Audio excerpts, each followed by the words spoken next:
Hello, ഇന്ന് നമ്മുടെ 5th wedding anniversary ആണ്. പക്ഷേ ഇതുവരെയും ഒരുമിച്ചൊന്നും ആഘോഷിക്കാൻ ഞങ്ങൾക്ക് സാധിച്ചിട്ടില്ല. എല്ലാ വർഷവും ഈ വർഷമെങ്കിലും ഒരുമിച്ചുണ്ടായിരുന്നെങ്കിൽ എന്ന് ആഗ്രഹിക്കാറുണ്ട്. പക്ഷേ ഒരു സോൾജിയറിൻ്റെ വൈഫായിരിക്കുമ്പോൾ നമുക്ക് ഇതൊന്നും സാധിക്കില്ല എന്നറിയാം.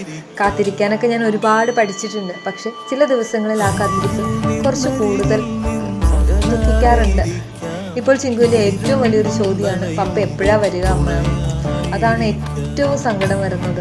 ഓരോ തവണയും ആ ചോദ്യം കേൾക്കുമ്പോൾ മറുപടി പറയുന്നതിന് മുമ്പ് കുറച്ച് നിമിഷം ഞാൻ നിശബ്ദമായി നിൽക്കും.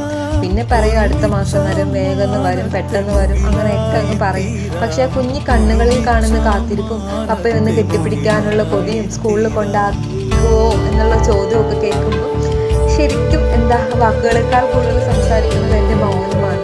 ഇത് പറയുമ്പോൾ പോലും എനിക്ക് ഒത്തിരി ഒരുപാട് വിഷമം വരുന്നുണ്ട്. ഈ ജീവിതം നമ്മളെ പലപ്പോഴും 2 സ്ഥലങ്ങളിലാക്കും. പക്ഷേ ഓരോ ദിവസവും നമ്മളെ ചേർത്ത് നിർത്തുന്നത് സ്നേഹവും വിശ്വാസവും തന്നെയാണ്. ഒരിക്കൽ ഈ കാത്തിരിപ്പിന് ഒരു അവസാനം ഉണ്ടാകും. അന്ന് നഷ്ടമായ എല്ലാ ആനിവേഴ്സറികളുടെയും സന്തോഷം ഒരുമിച്ച് ആഘോഷിക്കും. Happy 5th anniversary. ഈ 5 വർഷങ്ങൾ നമ്മളെ പഠിപ്പിച്ചു തന്നേ ഉള്ളൂ. Love is not about being together every single day. It's about choosing each other no matter how many miles.